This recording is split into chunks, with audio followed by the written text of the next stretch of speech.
सभी दोस्तों का स्वागत है इंडिया के largest question paper and solution providing channel पे। जैक 2014 बायोलॉजी का क्वेश्चन पेपर देख रहे हैं और साथ ही साथ उसका सॉल्यूशन भी। जो इंग्लिश मीडियम के स्टूडेंट हैं उनके लिए इंग्लिश मीडियम में पूरा सॉल्यूशन और पूरा क्वेश्चन पेपर भी अपलोड कर दिया गया है और जो बाकी बचा है वो कर दिया जाएगा। बने रहें इस चैनल के साथ। चलिए क्वेश्चन पेपर देखते हैं इंग्लिश और हिंदी मीडियम दोनों में।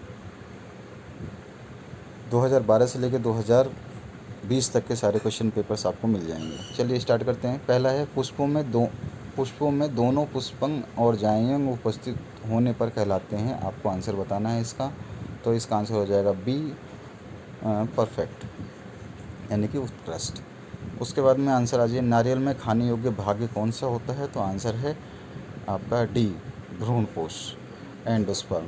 उसके बाद में थर्ड क्वेश्चन है, फूलों में कीटों द्वारा परागण कहलाता है, उसका क्या नाम है? तो उसको एंटोमोफिली कहते हैं, एंटोमोफिली। उसके बाद में चौथा, सेब में खाने योग्य भाग्य कौन सा होता है? तो आंसर है डी, पुष्पासन। उसके बाद में निम्न में से किसे मादा युग्मविद कहते हैं? आपको बताना है। आंसर है सी इसका, भ्रूणपोष, एम्ब्रोसेक। छठा क्वेश्चन है आपका, एक द्विसूत्री डीएनए में एडेनिन का मोल प्रतिशत 30 है, तो उसमें साइटोसिन का मोल प्रतिशत क्या होगा? आपको बताना है। तो इसका आंसर जो हो जाएगा आपका बी हो जाएगा, बी यानी कि 20। उसके बाद में निम्न में से किसे वायु प्रदूषक नहीं कह सकते? तो आंसर हो जाएगा इसका बी, CO2। ठीक है, not a following is not a air pollutant, इसको बोला जाता है। अब इसके बाद में आ जाइए, डार्विन का सिद्धांत आधारित है किस बेस पे है? तो इसका आंसर है नेचुरल रिलेशन पर। तो इसके बाद में नेचुरल सिलेक्शन पर। उसके बाद 9th क्वेश्चन है, किस प्रकार के डीएनए के विशेष स्थानों पर काटा जाता है? तो आप डी बताइएगा इसका आंसर, जो है आपका रिस्ट्रिक्शन एंडो न्यूक्लियस। उसके बाद में आ जाइए 10th क्वेश्चन में।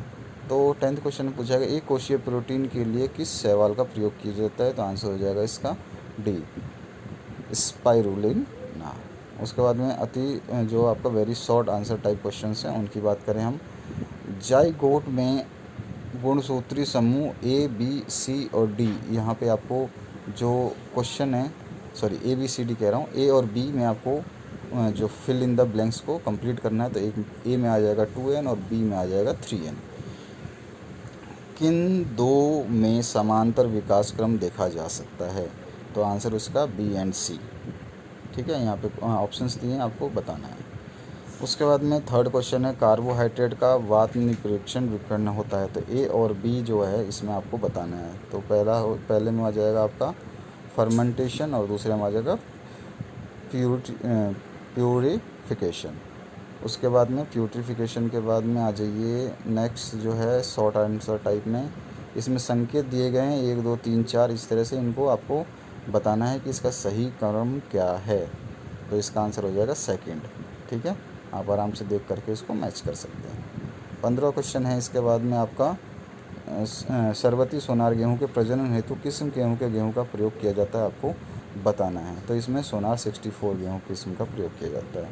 दिए गए चित्र में प्रत्येक के साथ दिए गए विकल्पों में से सही विकल्प चुन करके नामांकन करना है आपको। तो यहाँ पर जो डायग्राम था वो तो हमने दिया नहीं, इसमें केवल आपको बताना था जो चित्र है उसके अंदर जो क्या क्या नाम थे। जैसे नाम दे देता है कोई 1 2 3 4 दे रखा है या ABCD दे रखा है, तो उसमें आपको नाम बताने थे। ठीक है, वो बाई मिस्टेक रह गया। उसके बाद में 17वां क्वेश्चन है, स्तंभ ए यानी बी, कॉलम ए और बी को आपको मिलाना है और मिलाने के बाद इसका सही ऑप्शन क्या होगा ये आपको बताना था। तो इसमें से जो राइट ऑप्शन है वो आपको यहाँ पे ABCD और E दे रखे हैं, इसमें से कौन सा कोड सही है आपको बताना है। ठीक है ना, तो यहाँ पर देख लें और इसका आंसर हो जाएगा डी। अब इसके बाद में जो इसका और ऑप्शन में भी है और विदाउट और ऑप्शन भी है। 18वें क्वेश्चन में मेंडल के एक गुणीय संकरण की व्याख्या करनी है। एक गुणीय संकरण के प्राप्त फेनोटाइप और जीनोटाइप अनुपात का उल्लेख करना है आपको। ठीक है, इसके बाद में आप आ जाइए और ऑप्शन में स्वपरागण और परागण में अंतर लिखना है आपको, पर परागण में अंतर लिखना है और प्रत्येक के 2 समुच्चय को योग भी आपको बताने हैं। तो 18वें में और ऑप्शन भी था और ये भी था, तो आपको इसको करना था। इसके बाद में आ जाइए जो है नेक्स्ट आपका सेकंड क्वेश्चन, क्योंकि ये आपका 18वें के बाद में आपका सेक्शन चेंज हो जाता है। तो यहाँ पर जो आपका है बाई मिस्टेक शायद एक क्वेश्चन ऊपर नीचे रह गया है। चलिए दूसरा देख लेते हैं। कर्क रोग कैंसर के अध्ययन को क्या कहते हैं, आपको स्टडी बतानी है। और मनुष्य में निषेचित अंडा सूत्रों की संख्या कितनी होती है बताना है। निम्न में से कौन सा प्राकृतिक संसाधन गैर पुनर्नवीकरण योग्य है, ये आपको बताना है। तो इन सभी का आंसर है सी। इसके बाद में पांचवा क्वेश्चन जो है आप आ जाइए। और पांचवा जो क्रॉसिंग ओवर के बीच क्या होता है, तो इसका आंसर हो जाएगा डी। उसके बाद स्टोरली कोशिका पाया जाता है, तो आंसर हो जाएगा इसका सी। और विश्व पर्यावरण दिवस किस तिथि को मनाया जाता है, तो इसका आंसर सी 5 जून को। इसका कोई ईयर नहीं है क्योंकि ये हर साल मनाया जाता है। और इसके बाद में आपका हाथी पाँव रोग किसके द्वारा होता है, तो आपका आंसर हो जाएगा सी। और ट्रांसलेशन में बनता है, तो आंसर हो जाएगा बी हार्मोन्स। ठीक है। 11वां क्वेश्चन, नर एवं मादा में होने वाले युग्मक जनन के लिए परिभाषित शब्द लिखने हैं आपको, यानी कि उसके बारे में आपको जो कोई स्पेशल वर्ड यूज़ किए जाते हैं उसको लिखने हैं। 12वां क्वेश्चन है, योजक कड़ी के 2 उदाहरण लिखने हैं और बताइए कि किन 2 समूहों के बीच योजक कड़ी है। इसके बाद में 13 क्वेश्चन की बात करें, मानव में कितने प्रकार के रक्त समूह पाए जाते हैं और कौन सा रक्त समूह सर्वदाता कहलाता है, यूनिवर्सल डोनर कौन सा होता है, तो ओ को हम बोलते हैं। ये क्वेश्चन भी आ चुका है। 14वां क्वेश्चन है, नर विषमयुक्तमता क्या है और इसके 2 उदाहरण आपको बताना है। उसके बाद में आ जाइए 15वें क्वेश्चन की तरफ बढ़ते हैं। स्तंभ है इसमें, यानी कॉलम है, तो इसको मैच करना है और इसको मैच करने के बाद आपको सही आंसर बताना है। कॉलम ए और कॉलम बी को मैच करना है। ठीक है। तो यहाँ पे आंसर यहाँ पे दे दिया है मैच करके, ए और बी का राइट ऑप्शन। उसके बाद में आ जाइए 16वां क्वेश्चन, परिस्थितिक प्रक्रमण के पूर्ण करने के लिए कोष्टक में दिए गए सही शब्दों का चयन करके आपको भरना है। तो यहाँ पर जो रिक्त स्थान है इनको भरना है, यानी कि फिल इन द ब्लैंक्स को आपको भरना है। तो इसका आंसर भी यहाँ पे दे दिया गया है, आप देख सकते हैं।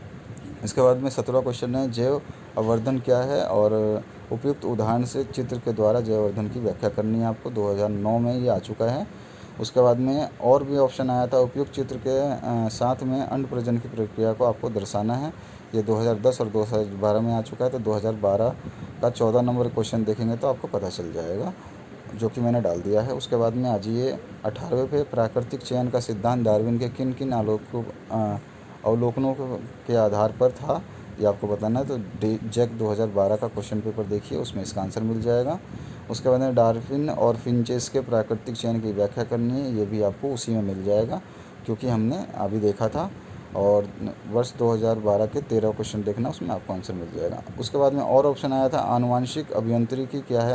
आनुवांशिक अभियांत्रिकी तकनीक में प्रयुक्त विभिन्न क्रमों को लिखना है। What is genetic engineering, list various steps involve in genetic engineering technology.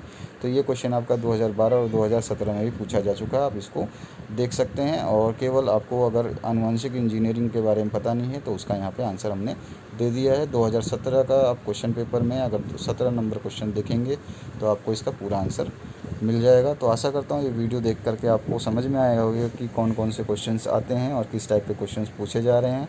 और अधिक वीडियो देखेंगे और ज़्यादा समझ में आएगा। बने रहिए इस चैनल के साथ में। प्रीवियस ईयर के क्वेश्चन पेपर आपके लिए बहुत इंपॉर्टेंट है।